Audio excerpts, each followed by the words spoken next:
This video is supported by the Motocross Network magazine. If you want to support us directly, visit themotocrossnetwork.com and buy a copy of our magazine. January 2023 edition is out now. Check it out. Monster Energy Pro Circuit Kawasaki rider Austin Forkner and his team confirmed yesterday the injuries that we thought he had were true. Of course, those injuries being an ACL tear, meniscus tear, and basically a destroyed knee. Watching him crash and be forced out of the contention once again was probably one of the saddest things I've seen in the sport as of late. Forkner hasn't responded to any messages and has remained silent completely on the social side of things. Yesterday, Forkner finally broke his silence and gave a short injury update video. On top of that, he explained the extreme mental pain he's currently in. Here's his video. Hey guys, so I just figured I would give you an update. I didn't feel like typing anything, so I figured I'd just make a video. First off, I just want to say thank you to everybody who's reached out and sent prayers and everything. I haven't been responding to very many people, even some like friends and family. I just don't even really know what to say. I'm just still kind of in shock and still like just so upset, still so fresh. And I just got news yesterday of what actually happened or what the actual damage is. So it's just one of those things that is just still fresh on my mind. It's still tough, and I don't really like to talk to people whenever I am, like this. So I want to say a big thank you to my team, and I spoke to Mitch just a little bit ago. He was super positive and super reassuring, which is really cool, because he has no reason to be honest. My results over the past few years have not been very good. I'm very thankful that people still support me, because a lot of people don't have reasons to still support me, but they do.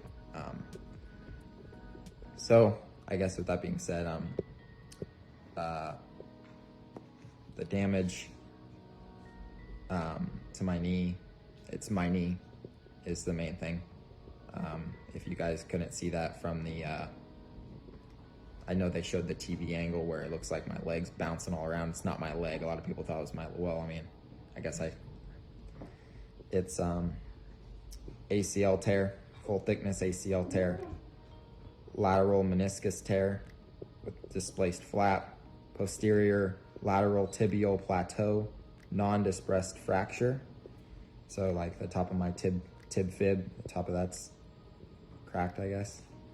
Medial meniscus tear, MCL sprain, and grade 2 PCL injury. So I mean, not completely destroyed, but it's ACL, and anything other than ACL, I mean, ACL is the long one that's 6 months or whatever. All the other stuff is just, extras that they'll fix when they're in there. So yeah.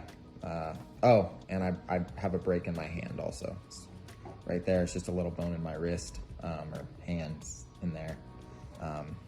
It's not a huge deal. It really isn't even too bad, other than when I crutch, it doesn't really hurt. But yeah, man, it's so tough to deal with this right now. I had such a good off season coming in this year, super low key, super chill. Honestly, at this point, I feel like just embarrassed. I'm obviously extremely disappointed in myself, but I'm just like disgusted with myself. Like it's, unless you've been in this situation or something similar, it's hard to really explain, but it's just like I don't even want to look people in the face.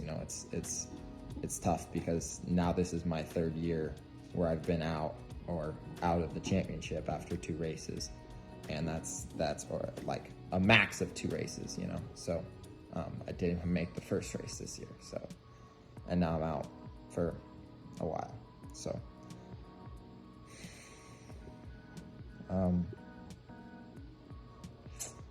this one's tough. This one's really tough, just because of the past couple of years, but I'm not the actual crash itself. I'm not blaming anybody. People say, oh, it was a star crash, and it wasn't 100% your fault.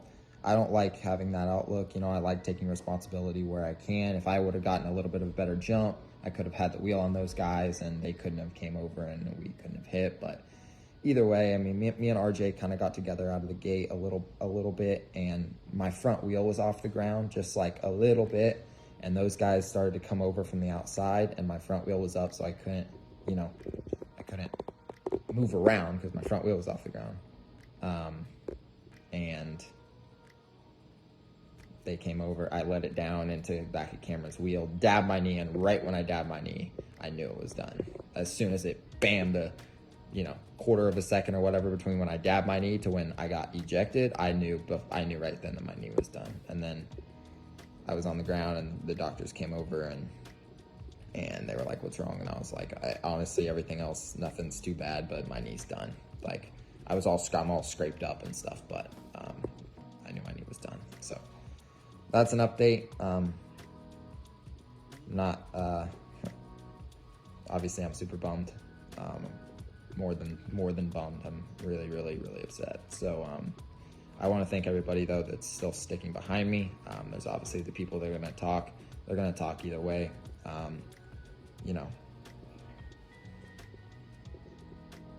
It is what it is. This is such an incredibly sad storyline in our sport. I hope that this kid can catch a break and be able to race a season coming out healthy. We'll have to see what the future holds. It sounds like Pro Circuit Kawasaki owner Mitch Payton still has his back, so maybe he races for them later this year or 2024. A lot of people are calling for Forkner's retirement for health reasons, obviously. What do you guys think about that call?